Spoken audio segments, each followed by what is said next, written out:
Hello मेरे प्यारे दोस्तों, कैसे हैं आप सभी का स्वागत है हमारे यूट्यूब चैनल बादल सर ऑनलाइन क्लास पे। आप लोगों के लिए ऑलरेडी हम 2 वीडियो अंतिम प्रहार के रूप में दिए हुए हैं और ये तीसरा वीडियो है और इसमें 2 चैप्टर कवर किए हैं और 2 चैप्टर 4 चैप्टर हो जाएगी। फिर कल 2 इस प्रकार से आपका एग्ज़ाम से पहले सारे क्वेश्चन को हम करा देंगे और आपके एग्ज़ाम में 100 ऑब्जेक्टिव आती है। 100 ऑब्जेक्टिव में से 50 को ही बनाना होता है।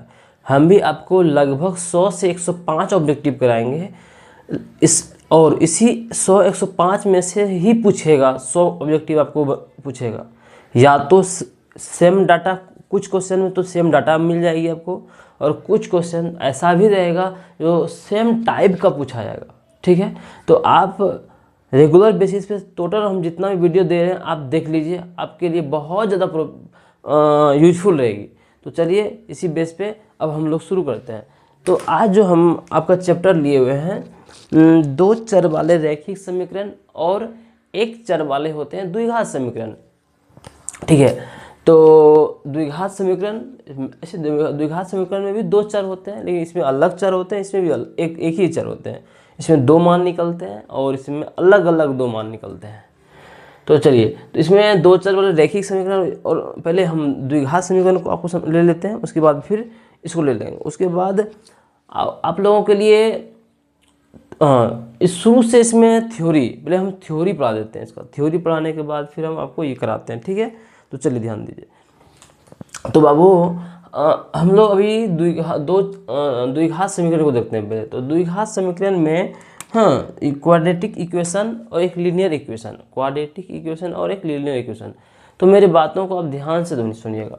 तो द्विघात समीकरण को सॉल्व करना होता है। द्विघात समीकरण पहले होता क्या है, तो ऐसा समीकरण द्विघात समीकरण कहलाता है। ऐसा द्विघात समीकरण किसे कहते हैं, बात करें हम द्विघात समीकरण किसे कहते हैं, बात करें तो द्विघात समीकरण वैसा समीकरण द्विघात समीकरण कहता है जिसके चर के मैक्सिमम घात 2 हो।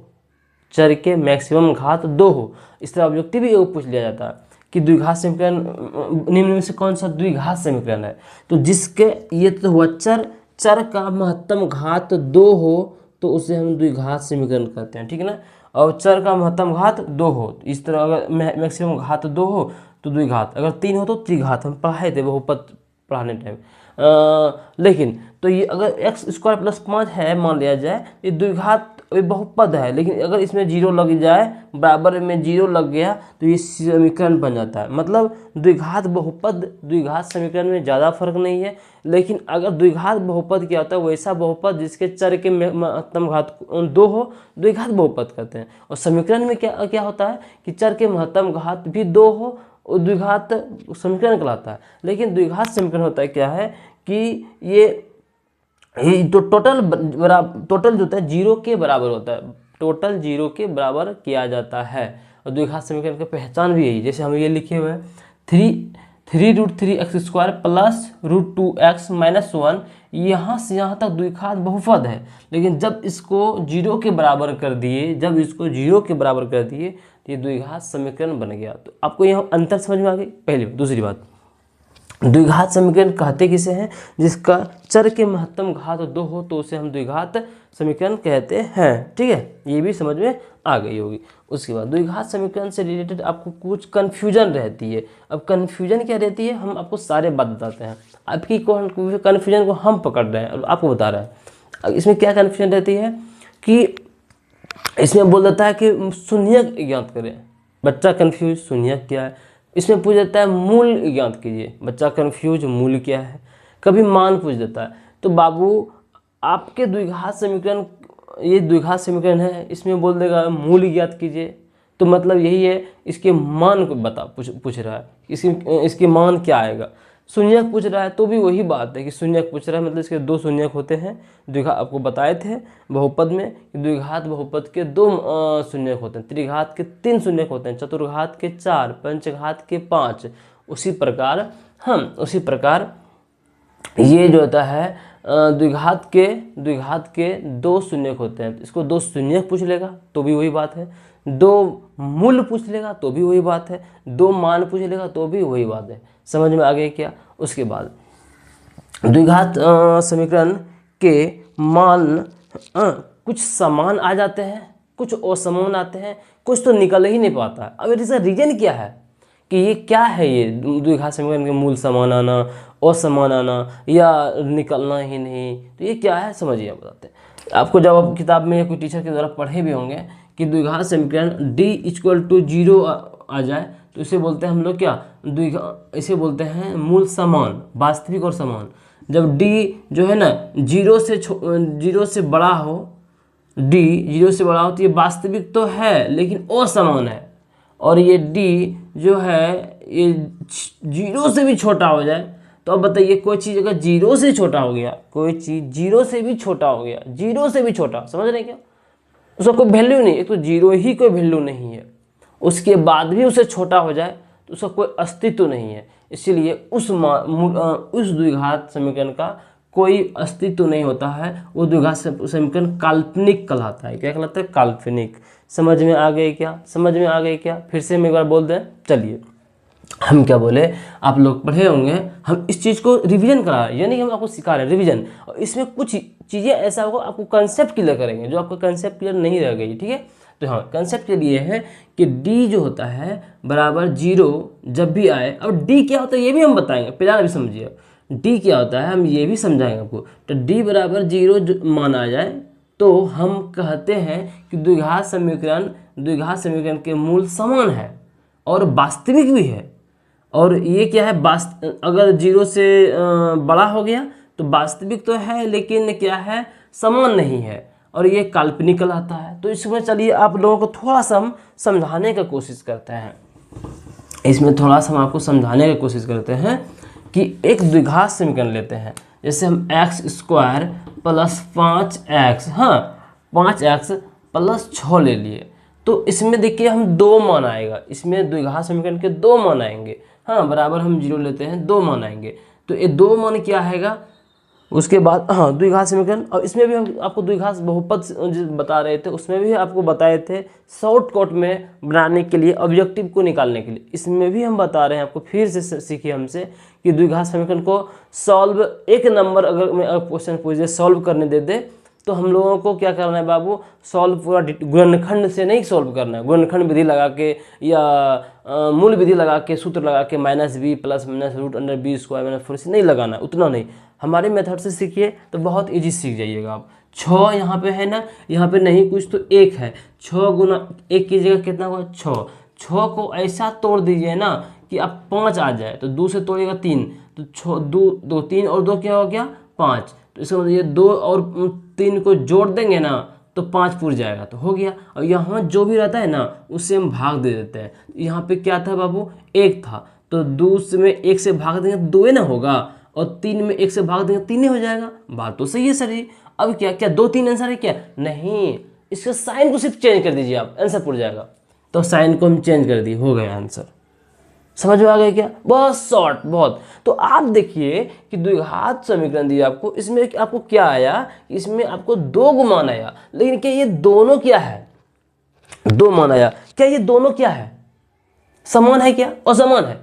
तो आप बोलेगा सर ये तो अलग अलग है ना, -2 -3 अलग अलग है। इसका मतलब ये हुआ कि द्विघात समीकरण के d बराबर जो है अगर 0 आता है तो मूल वास्तविक तो होता है, वास्तविक मतलब रियल में मूल आएगा लेकिन समान आएगा। यहाँ पे क्या हुआ, असमान, मतलब d बराबर यहाँ पे क्या हुआ होगा, d 0 से बड़ा होगा, 0 से बड़ा होगा, और 0 से छोटा होना मतलब कोई अस्तित्व भी नहीं होना।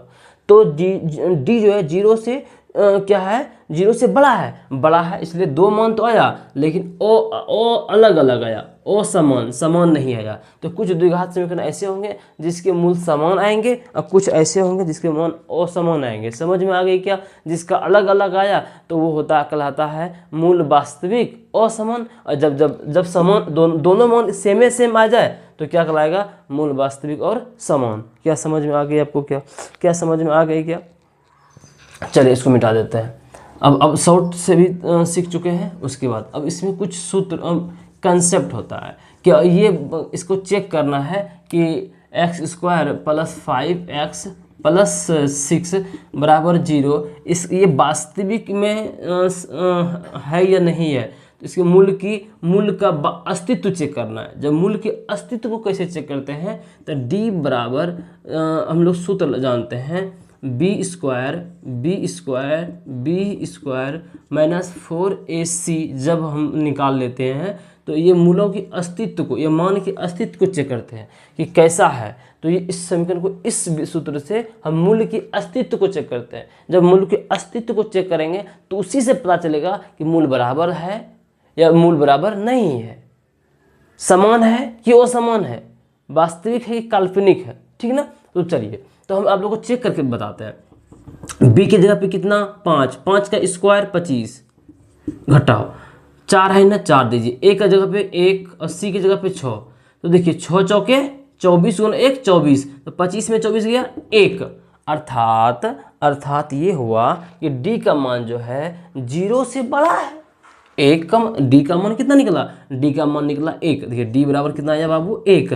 इसका मतलब ये हुआ कि 0 से बड़ा है। जब 0 से बड़ा है, आप बातों को समझिए बाबू, जब मूल 0 से बड़ा है तो क्या आप जानते हैं कि 0 से बड़ा मूल वास्तविक लेकिन अलग अलग असमान। तो सच में आप देखिए, इसका अभी मान निकाले थे तो 3 आया था और 2 आया था, लेकिन माइनस में आया था। तो देखिए मूल क्या है, d बराबर जब हम d बराबर b स्क्वायर माइनस 4ac करते हैं तो इससे क्या पता करते हैं, मूलों की अस्तित्व पता करते हैं। अस्तित्व पता किए तो इसका d का मान 1 आया। इससे हमको ये अस्तित्व को ये पता चला कि ये क्या है, 0 से बड़ा है, तो मूल वास्तविक और असमान आएगा। जब मूल निकाल के दिखाए तो सच में ये वास्तविक निकला लेकिन अलग अलग निकला, यही d। तो d क्या बताता है, मूलों के अस्तित्व को बताता है। तो आपको ऑब्जेक्टिव में दे देगा कि मूलों के अस्तित्व को पता कीजिए, ये वास्तविक है कि समान है। तो आप समझ गए मूलों के अस्तित्व क्या निकालेंगे, d बराबर b स्क्वायर माइनस 4ac। समझ, फिर से मेरे साथ बोलिए एक बार, d बराबर b स्क्वायर माइनस 4ac क्या बताता है, मूलों के अस्तित्व को निकालने के लिए बताता है। मूलों के अस्तित्व क्या होता है, तो मूलों का अस्तित्व 3 ही अस्तित्व हो सकता है। अगर d का मान 0 के बराबर आ गया, मूल वास्तविक रियल में निकलेगा, लेकिन 2 निकलेगा, दोनों बराबर ही निकलेगा। जैसे कि यहाँ पे 2 का मतलब 3 और 3 निकलता, 5 ही निकलता, -5 तो -5 ही निकलता, मतलब समान निकल जाता, ठीक है। और मूल जब d बराबर 0 से बड़ा हो, d का मान 0 से बड़ा हो, 1 आ गया, 2 आ जाए, 3 आ जाए, 4 आ जाए, 5 आ जाए, तब क्या होगा, मूल वास्तविक तो होगा लेकिन अलग अलग आएगा, जैसे अभी आया हुआ है। और अगर 0 से भी माइनस में आ जाए, जैसे -1 आ जाता, तो ये काल्पनिक हो जाता। काल्पनिक मतलब इसका कोई अस्तित्व ही नहीं है, अस्तित्वहीन है ये। समझ में आ गई क्या, मूलों का अस्तित्व आप निकाल चुके हैं क्या, सीख चुके हैं क्या। चलिए, अगर आप मूलों का अस्तित्व सीख चुके हैं तो फिर अब इस चैप्टर से ज़्यादा कुछ नहीं है। अब इसमें आपको कभी कभी विवेचक शब्द का इस्तेमाल करता है, कभी कभी विवेकतर। हाँ, तो विवेचक क्या होता है, यही d को ही, d मतलब या ये मूलों के अस्तित्व को निकालने के लिए इस शब्द का यूज करते हैं। आपको बोलेगा मूलों का अस्तित्व निकालें तो भी वही बात है, मतलब d निकाल लें, या तो आपको बोलेगा विवेचक निकालें तो भी वही बात है, आपको बोलेगा विवेकतर निकालें तो भी वही बात है। मतलब आपको बोल रहा है वो कि मूलों का अस्तित्व निकालें। अब मूलों का अस्तित्व कैसे निकालेंगे, तो मूलों का अस्तित्व निकालेंगे d बराबर b स्क्वायर माइनस 4ac। समझ में आ गई क्या, समझ में आ गई। तो आप मूलों को अस्तित्व निकालने समझ में गए। द्विघात समीकरण कैसे निकाल लेंगे शॉर्टकट से, तो हम द्विघात समीकरण भी आपको निकालने सिखा दिए हैं शॉर्टकट से, कि फर्स्ट गुना लास्ट करेंगे, उसके बाद फिर उसको इस रूप में तोड़ेंगे, बीच वाला पूरा देंगे, तो वही आंसर होता है। सिर्फ आगे वाला से भाग दे के साइन चेंज कर देना है। समझ में आ गई क्या। चलिए, अब हम आप लोगों को जैसे कि क्वेश्चन पूछा गया है, हम नीचे से ही शुरू करें क्या, ऊपर से शुरू कर देते हैं। तो ये क्वेश्चन था, यदि समीकरण, हाँ, और हम आप लोगों से बहुत खुश हैं। कुछ बच्चा को हम एक क्वेश्चन दिए थे, वो कुछ बच्चा उसका जवाब दिए, बहुत अच्छा लगा कि आप लोग पढ़े और फिर मतलब चीज़ों को पकड़े। तो इस प्रकार आप लोग, हम हमेशा चाहते हैं कि आप लोग जितने बच्चे देख रहे हैं और उसमें क्वेश्चन हम पूछ रहे हैं तो उस क्वेश्चन का जवाब दीजिए, कि हम इससे क्या होता है कि हमें ये लग रहा है कि नहीं आप पढ़े हैं और आप पढ़े तब तो उनको आंसर दिए, और इससे हम और लगता है कि नहीं अब तो इसका मतलब बच्चा जागरूक है, वो सच में वीडियो बना चाह रहा है कि सर हम भेजें, तब तो मतलब हम बनाने में मोटिवेट होते हैं, तो हम आपके लिए बनाते हैं। तो कैमरा के आप नहीं है, आपके बदले हम मोबाइल कोई आप मान के हम, या तो मतलब कैमरा कोई आप मान के पढ़ा रहे हैं। तो इसमें क्या होता है ना, इसमें क्या होता है कि लगता है हम झूठों का बक बक कर रहे हैं, तो आपको मेरे कैमरे को ही आप मानते हैं कि आप हैं मेरे सामने में, इसीलिए उसी से मोटिवेट होते हैं। इसीलिए इससे अच्छा है कि आप उसमें कुछ कमेंट करेंगे, अच्छा लगा, क्लास कैसा लगा, वीडियो के नीचे यूट्यूब पे ही, और आप कुछ क्वेश्चन पूछे आंसर देंगे तो हम मोटिवेट होते हैं बनाने के लिए, और फिर हमको अच्छा भी लगता है।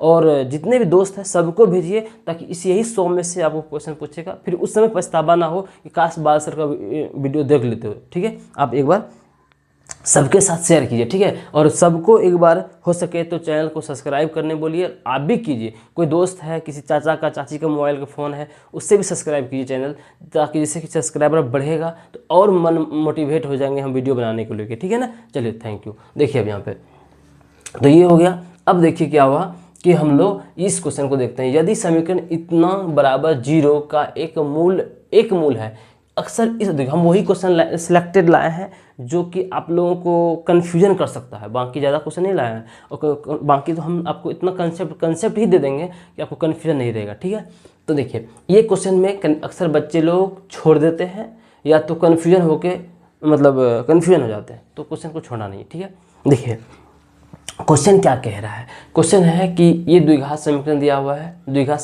है, तो इसका एक मान दिया है, दूसरा क्या होगा, एक मान दिया है, दूसरा क्या होगा।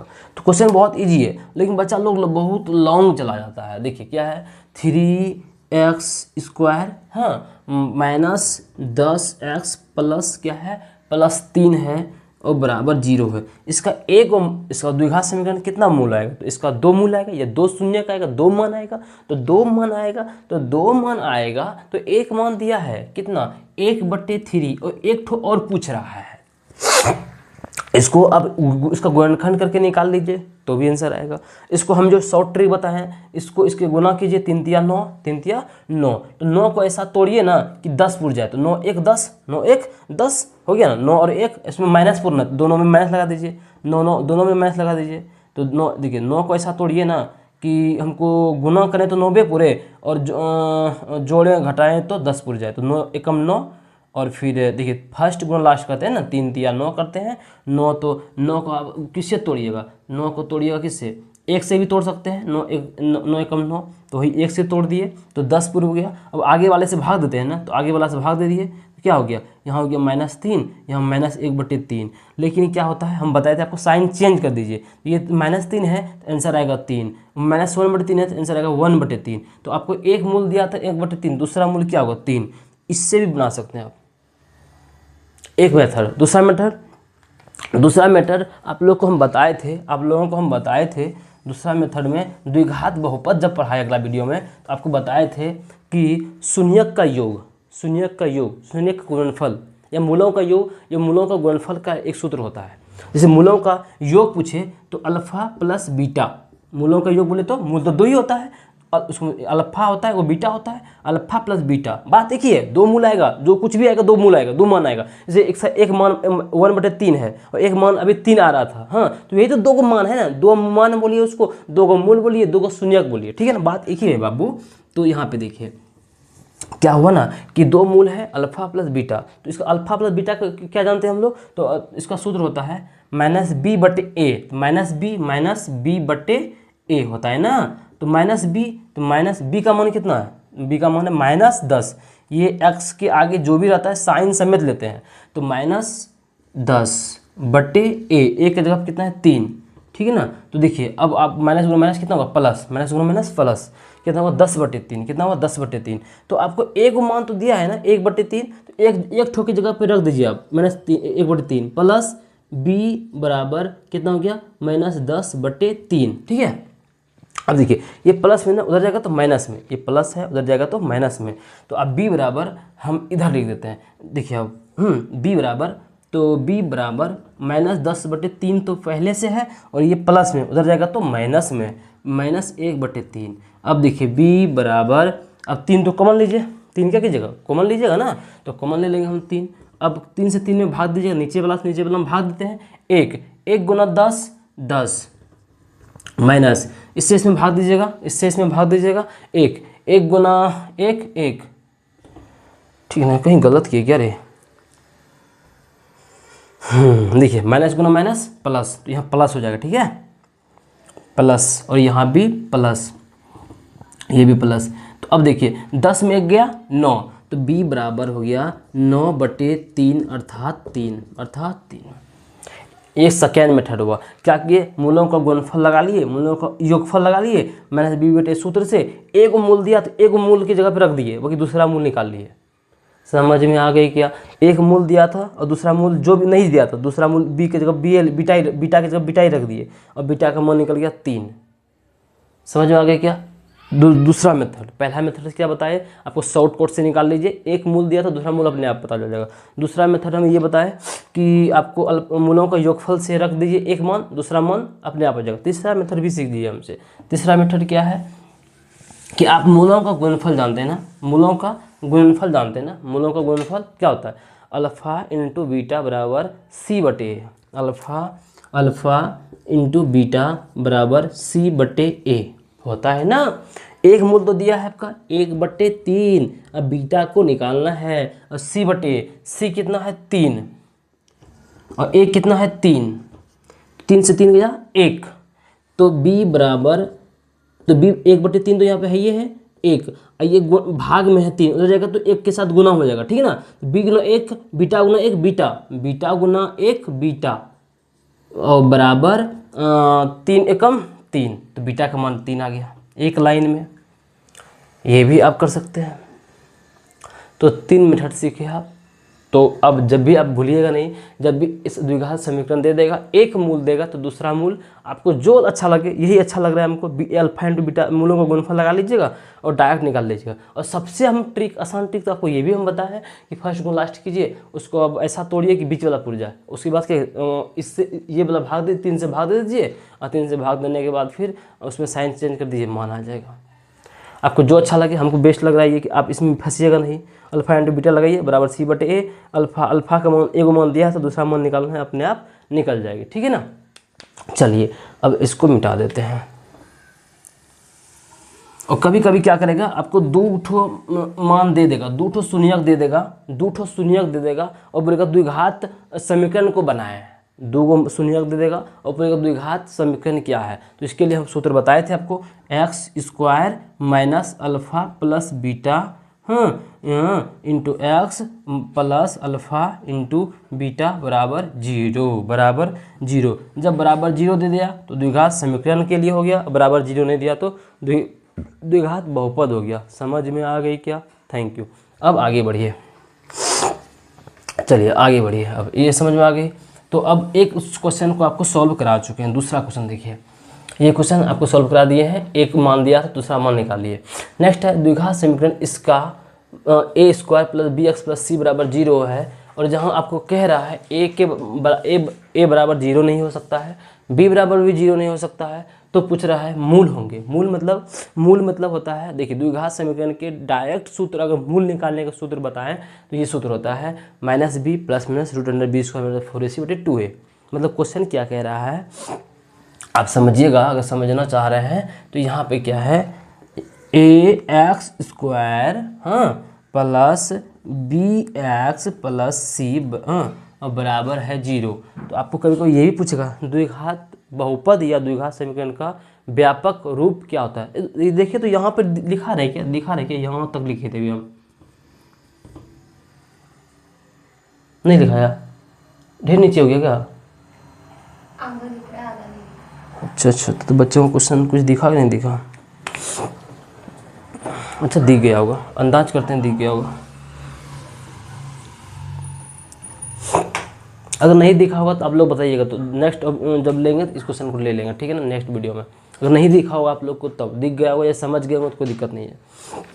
अब देखिए द्विघात समीकरण का व्यापक रूप भी पूछ देता है, तो a x square plus b x plus b x plus c बराबर 0, ये द्विघात समीकरण व्यापक रूप है। इसी से बोला इसका मूल का निकालिए, इसका मूल कैसे निकालेंगे, तो मूल निकाल, जब भी बोलेगा द्विघात समीकरण का मूल निकालिए तो आप क्या करेंगे, उसका गुणनखंड विधि से निकालते हैं या तो सूत्र विधि से। तो यहाँ पे आपको 4 ऑप्शन में देगा, तो आपको समझ में आ ही रहा है कि 4 तो ये सूत्र है, सूत्र इसका सही सूत्र क्या होता है, तो minus B plus minus root under B square minus 4ac बटे 2a।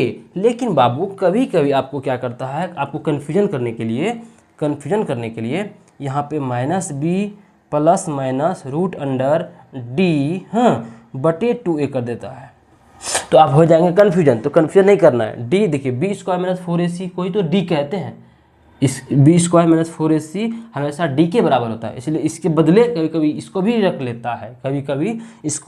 लेता है, समझ में आ गया क्या। जैसे एक भोज भात हो रहा था, अब बुलाए थे किसको, मंगरू को। मंगरू तो नहीं था घर में, तो उसका भाग कौन सा आ गया, मंगरू का भाग गया झंगरू। कोई बात नहीं, उससे भी भोज पूड़ी उड़ी तो बन ही जाएगा, कोई काम में आ ही जाएगा, तो वही बात हो गया। तो वही होता है, तो इसके बदले कभी कभी इसको भी ले लेता है, तो कोई दिक्कत नहीं है, इसके बदले ये भी ले ले तो भी वही चीज़ है, minus B plus minus root under B square minus 4ac बटे 2a। और ये रूट जो होता है हमेशा ऊपर ही होता है, ठीक है ना, ये नहीं कभी कभी क्या करता है बच्चे पूरे में रूट दे देता है, नहीं रूट 2a को भी लेता है, नहीं ये इतना में ही रूट होता है। समझ में आ गया क्या, कौन सा ऑप्शन में है, minus B plus minus root under B square 4ac बटे 2a, C फॉर कैट। ठीक है, नेक्स्ट क्वेश्चन है ये वाला, ये देखिए ये अच्छा क्वेश्चन है और इसमें अच्छे टीचर भी हिल सकते हैं, जो 10th लेवल स्टैंडर्ड के जो पढ़ते हैं। तो और आप इसमें आपको पूछा गया था, शायद ये 2021 या 22 का क्वेश्चन है, दोनों साल में पूछा है, 2 बार पूछा है ये क्वेश्चन को। तो आपको जो है इस क्वेश्चन को बताते हैं, कंसंट्रेट होकर इस क्वेश्चन को समझिएगा, ठीक। इसीलिए हम लिए कि और इस तरह क्वेश्चन बच्चा को पूछ दे तो बच्चा तो हमारे हिल जाएंगे, बोलेंगे सर तो पढ़ेबे नहीं कि लास्ट में बोले सब कुछ आएगा। इसीलिए इस क्वेश्चन को लिए है यही सोच के, और क्वेश्चन का स्टैंडर्ड थोड़ा बढ़ते जा रहा है, हो सकता है ये क्वेश्चन पूछने की संभावना है। हम वही क्वेश्चन लिए हैं जो आपको क्वेश्चन संभावना, जब आप एग्ज़ाम दे के आइए तब एहसास होगा कि 5-6 वीडियो 7 वीडियो बना के सर ने क्या कर दिया आप लोग के साथ, ठीक है। सब कुछ तो रिवीजन कराई दी, साथ ही साथ कंसेप्ट क्लियर हो जाएगा और ऑब्जेक्टिव बनेगा ही। तो x का मान दिया हुआ है, x इक्वल टू क्या दिया है, रूट अंडर 7 प्लस 4 रूट 3 दिया हुआ है, ठीक है। तो हमको पूछ क्या रहा है, x प्लस 1 बटे एक्स। हम इस तरह का क्वेश्चन आप लोग को कराए थे, लेकिन उसमें क्या था, उनमें एक्स स्क्वायर प्लस 1 बटे एक्स स्क्वायर दिया हुआ था और x प्लस 1 बटे एक्स आपको निकालने बताए थे। क्या किए थे, इसमें क्या बताए थे कि इसमें 2 जोड़ के रूट कर दीजिए, तो रूट हमेशा छोटा मान होता था, ये छोटा ही है ना, मान निकल जाता था। लेकिन आज ये कंसेप्ट भी लगेगा और एक कंसेप्ट लगेगा। तो देखिए आप लोग तो इतना तो जानते हैं कि रूट स्क्वायर अगर हम करते हैं तो स्क्वायर क्या करता है, स्क्वायर रूट को ख़त्म कर देता है। आप इसको इतना पता है कैसे ख़त्म करता है, इस चीज़ को चलिए देखते हैं। अगर मान लेते हैं हम एक्स रूट में है तो इसमें हम स्क्वायर लगा देंगे, तो स्क्वायर लगाएंगे तो ये रूट कैसे ख़त्म होता है, इस चीज़ को कंसेप्ट सिखाते हैं। तो एक्स यहाँ पे इसको रूट क्या करता है, यहाँ पे 2 रहता है, जब इसको हम बदल देते हैं, इसको जब हम बदलना चाहते हैं तो इस चीज़ को रूट को हम 1/2 भी लिख सकते हैं, कोई दिक्कत की बात नहीं है। समझ में आ गई ना, कि आपको हम बताएं कि अगर रूट के ऊपर हम स्क्वायर लगाते हैं तो रूट ख़त्म हो जाता है। तो कैसे ख़त्म होता है इस चीज़ को सिखा रहे हैं, फिर यही काम आएगी। तो देखिए हम इसको हम इस रूट एक्स को हम ऐसे भी लिख सकते हैं कि यहाँ 2 था, इसे 2 छिपा रहता है, 2 दिखता नहीं है लेकिन 2 रहता है यहाँ पे। लेकिन आपको जब करनी 3 रहेगा तो यहाँ निकालेगा, घन रहेगा तो यहाँ रहेगा हमेशा, इसीलिए ये 2 रहता है छिपा हुआ। तो इसको जब हम बदलेंगे तो 1/2 हो जाएगा, ठीक है ना। और ये स्क्वायर है तो इसके ऊपर स्क्वायर लग जाएगा। अब क्या जानते हैं आप कि जब a पे पावर m भी हो और a पे पावर n भी हो तो m और n गुना हो जाता है। उसी प्रकार ये 1/2 और 2 गुना हो जाएगा, तो x पे पावर 1/2 गुना 2, ये तो खत्म हो गया। x पे पावर 1 का मतलब खाली क्या, x ही बचा ना। तो देखिए आप हम रूट पे स्क्वायर किए तो क्या हो गया, खाली x आ गया ना। तो समझ में आ गया क्या। सेम उसी प्रकार हमको इतना ऑब्जेक्टिव में नहीं करना है, डायरेक्ट दिमाग लगाना है। क्या दिमाग लगाना है बाबू, दिमाग ये लगाना है दिमाग ये लगाना है कि ये x है ना, हाँ x तो है, तो इसका स्क्वायर करेंगे तो रूट खत्म हो जाएगा इसका। तो हम x का स्क्वायर करेंगे तो रूट, ये वाला एक रूट खत्म हो जाएगा, तो क्या बचेगा 7 + 4√3 बचेगा। अब x निकाल लिए, यहाँ पे x है और बटे 1/, तो x स्क्वायर निकल गया है, तो अब मतलब x निकल गया, बटे में है इसको बटे में भी निकालिए, मतलब 1 बार x/x स्क्वायर निकालिए। तो देखिए, तो हमको क्या है कि 1 है ना, तो 1 दे देंगे, और नीचे x स्क्वायर का मान क्या है 7 + 4√3। अब आप हर का परिमीकरण करने जानते हैं। हर का परिमीकरण क्या कहता है, ऊपर वाले को बोलते हैं अंश, नीचे बोलते हैं हर। तो हर का परिमीकरण क्या कहता है, इसी चीज़ से ऊपर नीचे गुना कर दीजिए, सिर्फ अंतर क्या हो, साइन का अंतर होता है, साइन चेंज कर दीजिए। तो गुना कीजिए 7 - 4√3 और नीचे भी कीजिए 7 - 4√3, ठीक है।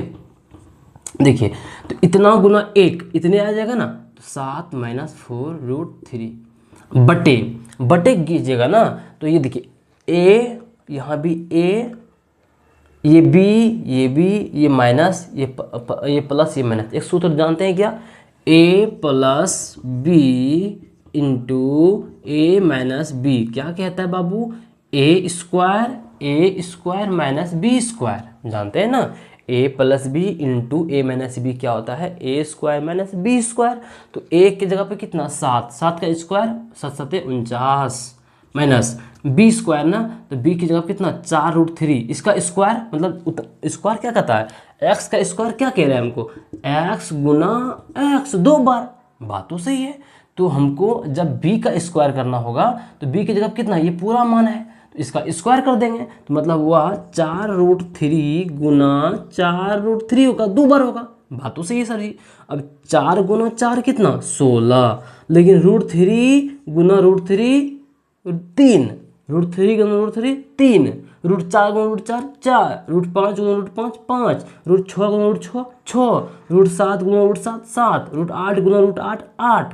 मतलब सेम चीज़ रूट का 2 बार गुना हो तो रूट सिर्फ खत्म होता है, ठीक ना। तो √4 × 4 16 हो गया, और √3 × 3 3, ठीक ना। 16 48, मतलब 49 में 48 घटेगा, कितना है 1, मतलब 7 - 4√3 और बटे 1। देखिए हम इधर दिख रहा है आपको क्या, हम देखने दीजिए तो, हाँ दिख तो रहा है, इसका मतलब आपको नीचे भी दिखा होगा, इतना नीचे दिख रहा है तो आपको नीचे दिखा होगा। देखिए अब यहाँ पे ध्यान दीजिए थोड़ा सा, तो आप समझ में आ गया ना कि ये क्या हो गया, 1 का मतलब यही 7 - 4√3। तो चलिए अब मिटा दें क्या, हाँ मिटा दीजिए सर जी। तो अब हमको इसका मान भी आ गया, 1/x² का मान कितना आ गया, ये सारे को मिटा दीजिए, हमको इसका खाली मान लाना था, कितना 7 - 4√3। तो क्या आ गया 7 - 4√3, ठीक है। देखिए अब एक x² का भी मान आ गया, 1/x² का भी मान आ गया। अब दोनों को जोड़ दीजिए सिर्फ, तो अब दोनों को जोड़िएगा, हाँ। देखिए हम लोग क्या किए, इसको मिटा देते हैं तो आपको समझ में अच्छी से आ जाएगी। क्या किए हैं, x² का भी मान आ गया है, 1/x² का भी मान आ गया। और अब इसका मतलब ये सब आपको हम समझाना था कि x² और 1/x² लाना है, सिर्फ साइन को चेंज कर दीजिए, साइन को चेंज कर देना है। क्या समझा है कि हाँ, आपको हम ये भी समझाना था कि जब x² का मान ये रहे और 1/x² का मान पूछे तो 7 - 4√3, खाली इसमें इसका साइन चेंज कर देंगे। अब दोनों को इसको जोड़ दीजिए, इस पर यहाँ जुटा हुआ है, जोड़ दीजिए। तो जोड़ेंगे तो x² + 1/x² दोनों को जोड़ेंगे तो 7 + 4√3, और फिर ये इसको जोड़िएगा +7 - 4√3, दोनों के मान को जोड़ दीजिए। देखिए +43 - 43 गया, 7 + 7 14, समझ में आ गया, पूरा का मान कितना हो गया 14। तो 14, तो ये आ गया 14। अब हमको देखिए, अब उस दिन हम आपको बताए थे कि ये जब स्क्वायर में हो और हम मतलब स्क्वायर वाला हो और बिना स्क्वायर वाला पूछे, तो स्क्वायर वाला तो इसको क्या कीजिए, 2 जोड़ के रूट ले लीजिए, 2 जोड़ के रूट ले लीजिए। तो इसमें 14 में 2 जोड़ दिए, कितना होगा 16, 16 का रूट लीजिएगा, कितना आएगा 4, इसका आंसर कितना आ जाएगा 4। तो यहाँ ऑप्शन में 4 हमने आपको मिटा दिए हैं क्या, नहीं है ऑप्शन में, यहाँ पे है A for एप्पल है ना 4। तो समझ में आ गई क्या, समझ में आ गई क्या किए हैं। अब आपको हम डायरेक्ट इसको शॉर्ट सिखाते हैं, शॉर्टकट। इसका शॉर्टकट से इतना नहीं, आपको इसका कंसेप्ट सिखाए सिर्फ। क्या है, x बराबर क्या दिया हुआ है, x = 7 + 4√3 दिया हुआ है, हाँ, और इस पे रूट दिया हुआ है। तो आपको पूछ रहा था x into x 1/x। Simple सी बात है, क्या करना है, इसका स्क्वायर करना है। स्क्वायर करेंगे तो ये 7 + 4√3 बचेगा, ठीक है ना। और 1/x है ना, तो 1/x स्क्वायर निकालेंगे, सिर्फ साइन हटा देंगे, -4√3। अब जब दोनों को जोड़िएगा इधर दोनों को, तो ये दोनों जुड़ जाएगा, तो ये माइनस माइनस खत्म हो जाएगा। कितना 7 7 14 बचेगा, 14। तो अब x square plus 1/x square कितना आ गया, 14। अब इनको इसमें जाना है, ये पूछ रहा था, देखिए ये मान दिया हुआ था, ये पूछ रहा है, इसको फाइनली मुझे ये मान लाना है। तो इसमें क्या करते हैं कि जब स्क्वायर वाला हो और स्क्वायर वाला मान दिया है और सिंगल वाला पूछे, इसको क्या करते हैं, तो सिंगल करने के लिए, छोटा करने के लिए, छोटा मान पूछे, छोटा कीजिए इसको। ये 16 है, इसको छोटा कीजिए, तब 16 को रूट कर देगा, तब ना ये छोटा हो जाएगा। तो ये स्क्वायर मतलब बड़ा वाला मान दिया हुआ है और छोटा वाला पूछ रहा है, इसका स्क्वायर 2 जोड़ के स्क्वायर कर दीजिए, 2 जोड़ के स्क्वायर कर दीजिए। तो 16 का स्क्वायर कितना हो गया, सॉरी स्क्वायर ने रूट कर दीजिए, कितना हो जाएगा, 16 का रूट कितना हो जाएगा, 4। तो 4 आंसर आ गया, 4। समझ में आ गया कि बहुत ऐसे ही करना है। एक्स स्क्वायर का मान अगर आ जाता है तो 1/x, सिर्फ माइनस का साइन चेंज करना है, ठीक है। तो ये आ गया। चलिए अब नेक्स्ट क्वेश्चन। आपको धीरे धीरे समझा रहे थे, बहुत सोचे थे अच्छे समझा दें, इसीलिए। जब ये विवेक्तर या विवेचक, जब भी आपको विवेक्तर विवेचक पूछे तो क्या निकालना है, डी निकालना है। विवेक्तर विवेचक, हाँ, या मूल कुछ भी पूछे तो मूलों का अस्तित्व पूछे तो ये निकालना है, डी। डी बराबर क्या होता है, ये विवेक्तक पूछे, विवेचक पूछे या मूलों का अस्तित्व पूछे, ये मूलों का अस्तित्व क्या है, तो ये निकालना है डी। डी बराबर क्या होता है, b² - 4ac होता है ना। तो अब देखिए b का मान क्या है, x के आगे जो भी होता है सब साइन के समेत b होता है। तो 2 है, 2 का स्क्वायर 4 -4a का मान कितना है, एक्स स्क्वायर के आगे जितना होता है सब a होता है, 3√3 है। c कितना है, 1, लेकिन माइनस में है, -1, सबको गुना कीजिए, 4 माइनस गुना माइनस प्लस 4 दिया 12√3। ठीक है क्या, ठीक है क्या, ठीक है क्या, ठीक है क्या। विवेक्तर या विवेचक क्या होगा, विवेक्तर या विवेचक क्या होगा। तो ऑप्शन में तो ये कुछ दिया है, विवेचक या विवेक्तर क्या होगा।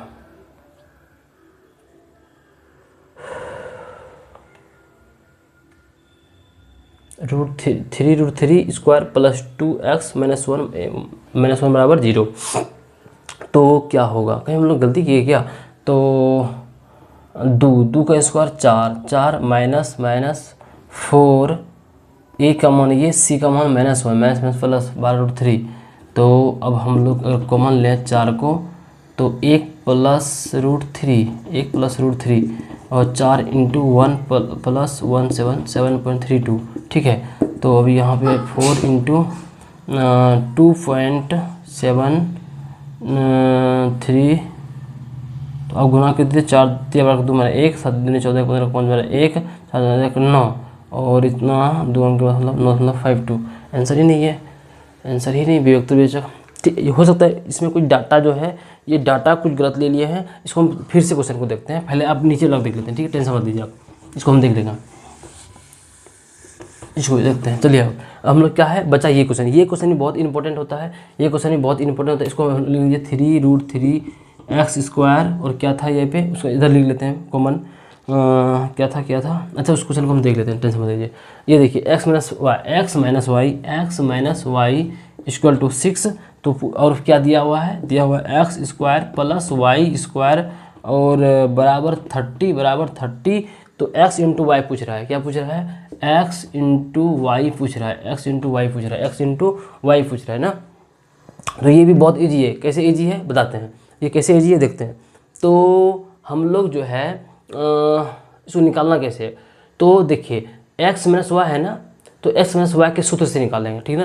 तो x - y का होल स्क्वायर क्या होता है, तो हम लोग जानते हैं x² + y² - 2xy होता है ना। हाँ, तो इसका मान कितना है, 6 का स्क्वायर 36 बराबर x + y का मान कितना दिया हुआ है, 30, इतना जगह पे 30 रख देंगे, -2 × xy का मान पूछ रहा है, तो xy ही रहने दीजिए तब, ठीक है। अब 30 देखिए, ये 30 के आगे नहीं कुछ तो प्लस इधर के माइनस, तो 30 36 में 30 गया, घट जाएगा ना, तो कितना होगा 6 बराबर -2xy। तो 2 से 1 कट जाएगा, 2 गुना में 2 है, -2 गुना में इधर भाग में आ जाएगा, 2 दिया 6 -3 बराबर इधर क्या बचेगा सिर्फ xy। तो xy का मान कितना आ गया -3, xy का मान कितना आ गया -3, xy का मान कितना आ गया -3, ठीक है। तो ये आंसर आ गया। उसके बाद नेक्स्ट चलते हैं हम लोग, नेक्स्ट चलते हैं अब कौन सा क्वेश्चन था, तो ये हम इस टाइप का सारे क्वेश्चन देख लिए। इस टाइप का एक क्वेश्चन रह गया है, आपको उसमें देखते हैं कि क्या हाँ रह गया है, उसको हम देखते हैं। अब फिलहाल इसमें देखते हैं, ये वाला देख लेते हैं, ठीक है। तो ये वाला देख लेते हैं। तो आप लोग को कितना देर का वीडियो है, कितना जल्दी हम बनाने खींचने की कोशिश करें। चलिए हम उसको अभी चलेगा, चलिए देखते हैं।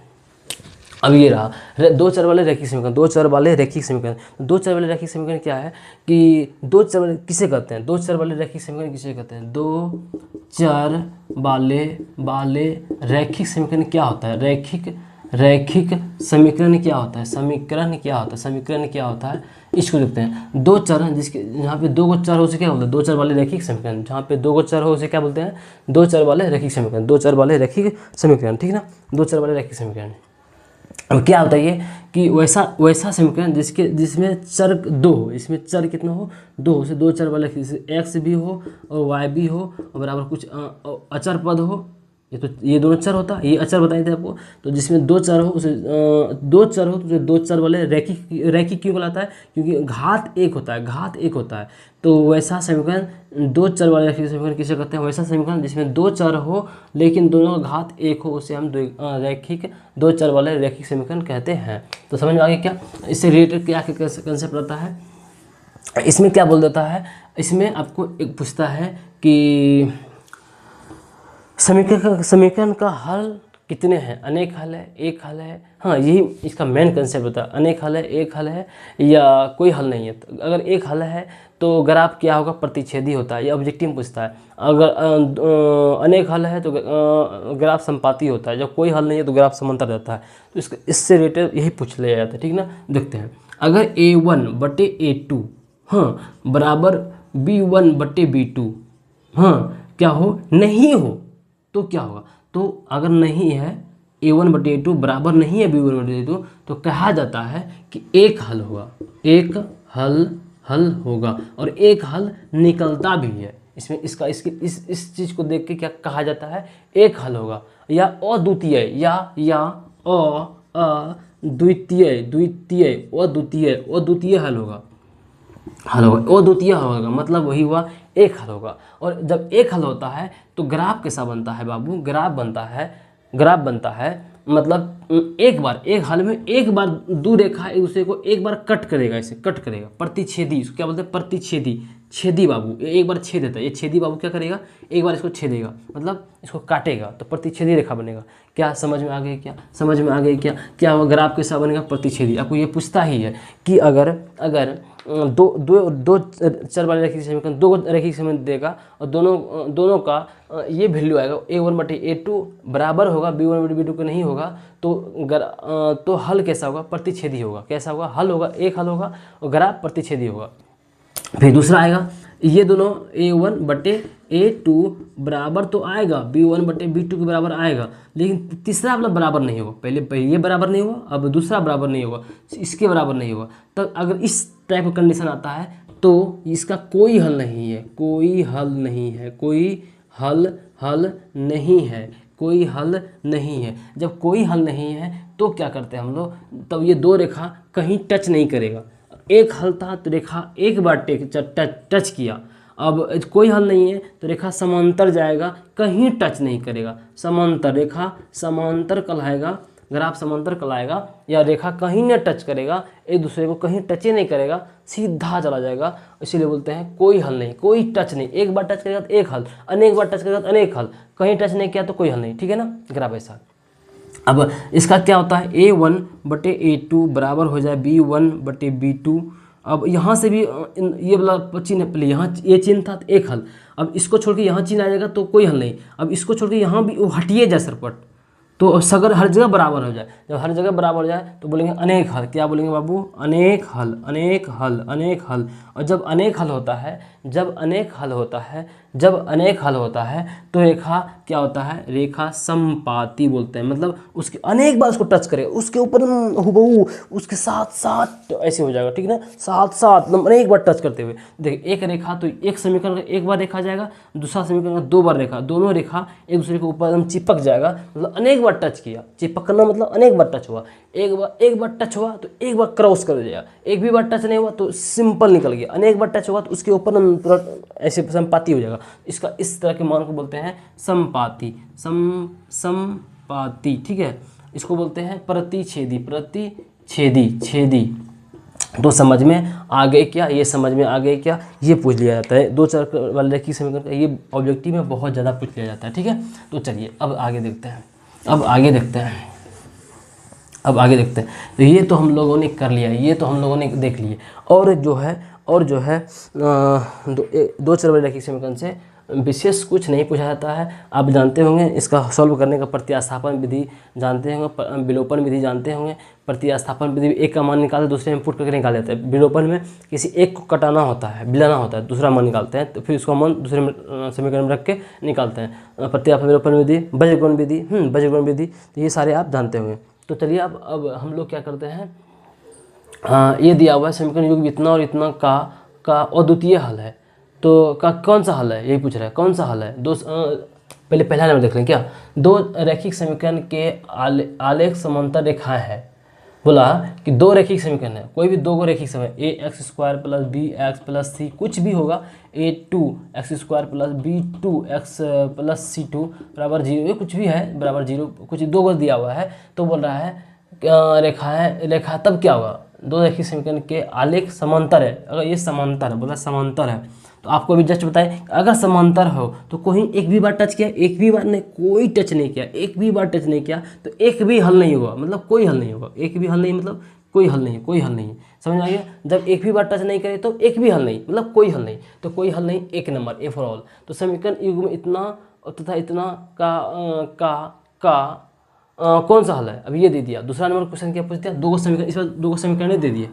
क्या दिया, 2x + 3y = 5, दूसरा 4x + 6y = 15। तो बोल रहा है इसका क्या, समीकरण फर्स्ट समीकरण सेकंड दे दिया है। तो बोल रहा है कि इसका कौन सा हल है। तो हम लोग जानते हैं ऊपर वाले को a1 मानते हैं, इसको b1 मानते हैं, इसको c1 मानते हैं, इसको a2 b2 c2 मानते हैं। अब क्या करेंगे, बटे कर देंगे। तो a1/a2 कर 2/4 करके देखेंगे। फिर यहाँ पे ऊपर वाले को 3 है, नीचे वाला 6 करके देखेंगे।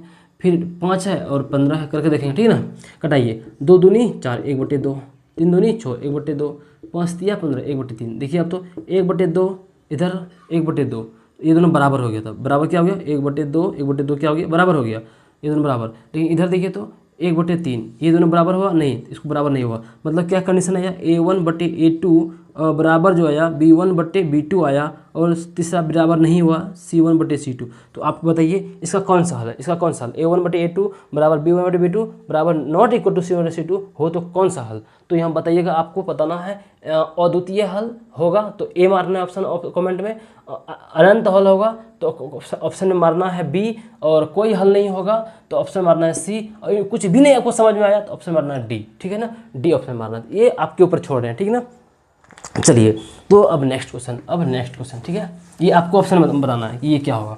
उसके बाद फिर के, अब ये के वाला एक क्वेश्चन आपको के वाला देगा ही कि के का कौन सा मान, क्या के का मान, एक के वाला एक ऑप्शन देगा ही। तो आपको ये देख लीजिए, हो सकता है यही क्वेश्चन आपको पूछ दे, इसलिए डाटा समेत हो सकता है पूछ ले। कुछ क्वेश्चन ऐसा होगा आपको डाटा समेत पूछेगा, इसलिए आपको अच्छे से पढ़ना है। के 4x + ky = 6, और ये क्या है 2x - 4y = 3, ठीक है ना, ये दिया हुआ है। तो बोल रहा है के किस मान के लिए अनगिनत हल, अनगिनत हल होंगे, मतलब अनगिनत हल मतलब अनेक हल होंगे, अनगिनत मतलब अनेक हल होंगे।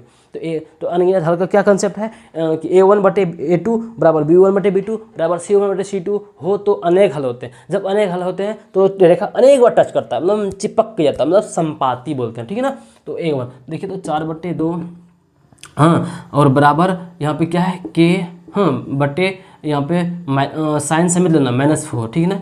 अब जब के आ गया तो अब उधर का भी लेना कोई ज़रूरी नहीं है। जैसे अब बराबर 6/3 भी कर सकते हैं, क्योंकि तीनों बराबर होता है तो कर सकते हैं। लेकिन हमको इधर से भी करेंगे, इस दोनों को लेकर भी मान निकालेंगे तो वही मान निकलेगा, इस दोनों को भी लेकर निकालेंगे दोनों मान एक ही निकलेगा। तो क्यों ना एक ठो को मान पकड़ ले हम। तो देखो इसमें क्या होता है, कोना कोनी गुना, तो इसको छोड़ दीजिए, ठीक है ना, छोड़ दीजिए। तो आपको देखिए 2 × 2 के अब बराबर है। इसमें क्या करते हैं, जब भी दोनों बराबर हो जाए तो इसमें कोना कोनी गुना करते हैं, आपको बताए होंगे सर, या हम बता रहे हैं, समझिए कि जब 4/2 बराबर होता है k/4 -4 का, तो ये क्या होता है, ये क्या होता है कि इसको कोना कोनी गुना करते हैं, 2 गुना के 2k बराबर 4 चौके 16 -16, ठीक है ना। अब इससे कटाइएगा 16 8 बार में, तो k का मान निकलेगा -8, तो क्या है आंसर, क्या -8 आंसर में है, क्या बी फॉर बॉल। आपको लगता होगा सर इस जानते नहीं है, उधर का मान क्यों छोड़ दिए, तो चलिए आपको उसको भी बता देते हैं। देखो 4/k है ना, तो बराबर अब क्या था 4/2 और 6/3 यही था ना, और अब बोले हम इसको लेके चलिए, इसको छोड़ दिए, आप उसको भी लेके चलिए, कोई दिक्कत नहीं है। देखिए अब तो 6 3 गुना के 3k बराबर 6 चौके 24 -24, तो अब 3 से निकटाइएगा, 3 8 24, के का मान कितना हो गया -8, ठीक है ना। तो ये आ गया, देखिए इससे भी -8, इसलिए ये a1/a2 बराबर b1/b2 बराबर c1/c2 कर दीजिए, जो आपको आसान लगे दो ठो को पकड़ के आप मान निकाल लीजिए। समझ में आ गई क्या, तो समझ में आ गई। के वाला एक ठो पूछेगा ही पूछेगा। देखिए ये नहीं हम लाए हैं कि क्योंकि आपको सब क्वेश्चन नहीं आता है, आपको बहुत क्वेश्चन आता होगा जो आप बना पाते हैं, आपको ये करना है कि सब क्वेश्चन सर किस टाइप का क्वेश्चन लाए हैं, उस टाइप का ही क्वेश्चन आएगा, ये आपको माइंड में सेट करके क्वेश्चन को देखना है, ठीक है। अब ये 2 चर वाले ये भी हो गया, ये भी हो गया। अब बोल रहे हैं 2 चर में एक घातीय समीकरण के ग्राफ यदि प्रतिच्छेदी है तो क्या होगा। देखिए अभी हम बताए थे ना, जब प्रतिच्छेदी बने तो मतलब क्या, एक हल। जब ये समांतर बने मतलब कोई हल नहीं, कोई टच नहीं किया ना, एक बार टच किया तो एक हल, एक बार टच किया तो एक हल, एक भी टच नहीं किया तो कोई हल नहीं। जब इस बहुत बार टच किया, अनंत बार इसके ऊपर चढ़ गया, अनंत बार टच हो जाए तो बोलते हैं अनेक हल। मतलब जब प्रतिच्छेदी हो एक हल, एक हल, कोई हल नहीं। देखो ये अगर दोनों रेखा यहाँ पे समझिए, अगर एक बार टच करे तो एक हल, जब एक भी बार टच नहीं करेगा तो समांतर, ऐसे एक भी बार टच नहीं किया, देखो ये ऐसे रहेगा तो कोई हल नहीं, ऐसे एक हल, और जब ऐसे हो जाए तो अनेक हल, ऐसे चिपक जाएगा तो अनेक हल, और ऐसे हो जाएगा तो कोई हल नहीं, और ऐसे हो तो एक हल, ठीक है ना। समझ आ गया। तो ये क्या हो गया कि पूछ रहा था कि क्या हो, एक घातीय समीकरण के ग्राफ प्रतिच्छेदी है तो कितना हल, एक हल। एक हल है क्या, सिर्फ एक है, यहाँ पे है दिया हुआ है सिर्फ एक हल, सिर्फ ए फॉर एप्पल, ठीक है ना। अब ये क्वेश्चन दिया हुआ है, तो ये क्वेश्चन बच्चा एकदम इम्पोर्टेंट है, ये क्वेश्चन ट्रिपल स्टार लगा लीजिए, ये क्वेश्चन पूछेगा ये क्वेश्चन बहुत अच्छा है, ठीक है ना, इसको दिमाग रखिए। हम आपको कुछ क्वेश्चन बता दिए हैं, इंपॉर्टेंट है, ठीक ना। देखिए अब यहाँ पे तो ये क्वेश्चन है y-4 बराबर 0, तो पूछ क्या रहा है, का आलेख कैसा होगा, x अक्ष के समांतर, y अक्ष के समांतर, मूल बिंदु से दूर जाता हुआ, इनमें से कोई नहीं, y-4 बराबर दिया हुआ है, तो ये कैसा होगा, तो ये होगा x, ये x अक्ष होता है, ये y अक्ष है, क्या ये x अक्ष के समांतर जाएगा ऐसे एकदम पूरा जाएगा, या y अक्ष के समांतर मतलब y अक्ष के एकदम समांतर ऐसे आएगा, या मूल बिंदु से ऐसे दूर होते हुए जाएगा, क्या आएगा, यही पूछ रहा है, ठीक है ना, यही पूछ रहा है। तो समझिए, चलिए समझते हैं। तो देखिए क्या बोला, y-4 बराबर 0, तो y बराबर कितना होगा, y बराबर हो गया y बराबर 4 हो गया, y बराबर कितना हो गया 4, y बराबर 4 हो गया, ठीक है। तो y बराबर 4 में y x समान 0, तो अब आलेख खींचेंगे, ये x ये y, ये बार बार क्वेश्चन पूछता है बाबू, इसलिए हम इसको नहीं, इंपॉर्टेंट भी है इसलिए। अब x का मान y बराबर 4, तो x का मान कितना है 0, तो x 0, तो x अक्ष पे यहीं रह जाएगा, लेकिन ये y का मान बोल रहा है 4, तो y का मान 1 जाएगा, फिर 2 हो जाएगा, फिर 3 जाएगा, फिर 4 जाएगा, तो ये 4 हो गया यहाँ पे। इसको क्या कीजिएगा, इस तरह से खींच दीजिएगा, कहीं भी जाएगा। y का मान तो कुछ भी नहीं, मतलब y का मान तो कुछ दिया ही नहीं है, कुछ भी 1 2 कुछ भी नहीं दिया है, डिफिनिट नहीं है, तो ये x का मान दिया हुआ है, सॉरी उल्टा हो रहा है बाबू, तो y का मान तो दिया हुआ है 4, लेकिन x का मान कुछ भी नहीं दिया हुआ है, तो जब कुछ भी नहीं दिया है तो y का मान तो हम 4 लेंगे, उससे एक रेखा खींच देंगे, तो किसके समांतर हो गया ये, किसके समांतर हो गया ये, तो ये समांतर x अक्ष के समांतर नहीं है क्या, x अक्ष के समांतर नहीं है क्या, तो x अक्ष के समांतर। एक क्वेश्चन अब आपको और दे रहे हैं हम, तो x बराबर x प्लस 8 बराबर है 0, तो आपको बताना है किसके समांतर जाएगा, हम ही बता देते हैं आपको। चलिए अगर x प्लस 8 बराबर 0, तो x बराबर कितना होगा -8, तो -8 कहाँ जाएगा, -x का मान -8, तो ये -8 ये प्लस होता है, इधर माइनस, तो यहाँ आएगा तो ये आएगा। तो y का मान कुछ भी नहीं है ना, y का मान कुछ भी नहीं है, इसका मतलब ये y के समांतर रहेगा, y के समांतर रहेगा। मतलब ये हुआ कि अगर y का मान दे तो x के समांतर, अगर x का मान दे तो y के समांतर। क्या कंसेप्ट क्लियर हो गया क्या? अगर x का मान दे तो y के समांतर, और y का मान दे तो x के समांतर। याद हो गया क्या? याद हो जाना चाहिए, याद हो जाना चाहिए, याद हो जाना चाहिए, याद हो जाना चाहिए। अब आपको यहाँ इससे क्वेश्चन आया है तो आपको एक क्वेश्चन और अब सबको समझा देते हैं कि जब x अक्ष ये हुआ भुज, ये कहलाता है भुज, ये कहलाता है कोटि, ये कहलाता है भुज, ये कहलाता है कोटि। समझ आ गया था? तो ये भुज होता है। भुज को जब y अक्ष काटता है तो कोटि, ये सोता हुआ है तो भुज, भुज जिसको काट दिया तो कोटि, तो y अक्ष कोटि कहलाता है, ये भुज कहलाता है। ये वाला भुज x अक्ष भुज और ये कोटि। और जब इसमें से ये भुज होता है, उसको कभी कभी y इक्वल टू 0 दे देगा, तो मतलब x निर्देशांक क्या होगा? y इक्वल टू 0, तो y का मान 0, तो x निर्देशांक क्या होगा? x अक्ष पे हो जाएगा। और कभी x बराबर 0 दे देगा, x बराबर 0, तो y निर्देशांक क्या होगा? तो y अक्ष पे होगा। कभी कभी ये भी पूछ देता है x y बराबर 0, तो y बराबर 0, तो x निर्देशांक क्या होगा? भुज कहलाता है। और x बराबर 0 तो y निर्देशांक कोटि कहलाएगा। देखिए ये कभी पूछता है आपको, इस क्वेश्चन को भी सीख लेना, सीख ही लीजिए, ये पूछ ही देता है, हो सकता है पूछ दे। समझिए यहाँ पे क्या बोला? x बराबर 0 दिया, y निर्देशांक पूछ लेगा, एक का रेप्स का आंसर को निर्देशांक पूछ लेगा। तो x बराबर 0 ना, x बराबर 0, तो x का मान यहाँ आ जाएगा 0 पे, तो 0, तो y पूछ रहा है, तो y क्या होगा? y क्या होगा? y का मान क्या होगा? x बराबर 0, तो y निर्देशांक क्या होगा? y निर्देशांक क्या होगा? तो y निर्देशांक क्या होगा? तो x, देखिए ये तो आपका भुज 0 हो गया, तो y निर्देशांक क्या होगा?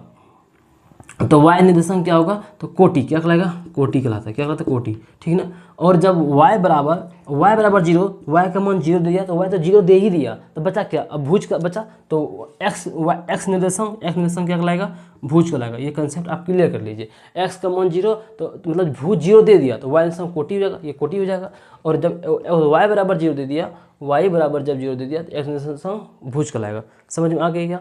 चलिए नेक्स्ट। अब क्वेश्चन कौन सा रहा?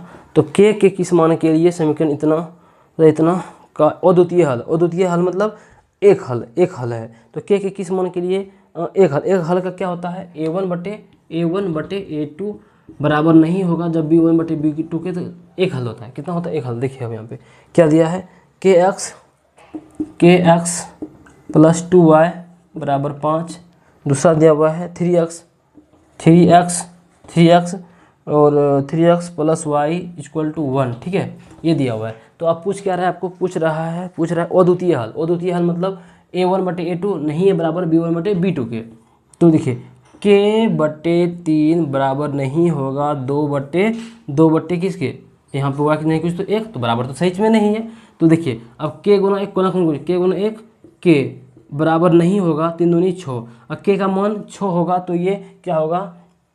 अद्वितीय हल नहीं होगा। तो वही पूछ रहा है कि k बराबर 6 नहीं, k बराबर 6 नहीं होना चाहिए, तब ये अद्वितीय हल होगा। k बराबर 6 नहीं होना चाहिए, तब अद्वितीय होगा। वही पूछ रहा था k के किस मान के लिए ये अद्वितीय हल मतलब इसका मतलब ये एक हल होना चाहिए। तो k बराबर 6 नहीं होना चाहिए, ये अद्वितीय हल हो जाएगा, अद्वितीय हल होगा। k not equal to 6। समझ में आ गया क्या? तो इस तरह से हम लगभग सारे क्वेश्चन कर दिए हैं। एक क्वेश्चन आपका रह गया है, वो देख लेते हैं हम तुरंत। जस्ट अब वीडियो कितना देर का हो गया है? चलिए लगभग 1 घंटा आप लोग को पूर गया है, लगभग पूरने वाला है 1 आवर। चलिए आप लोगों को एक क्वेश्चन रह गया था। वो क्वेश्चन क्या था कि √3 उसमें गलत लिखा गया होगा 3x², हाँ, और प्लस 10x और 10x प्लस 10x और प्लस √3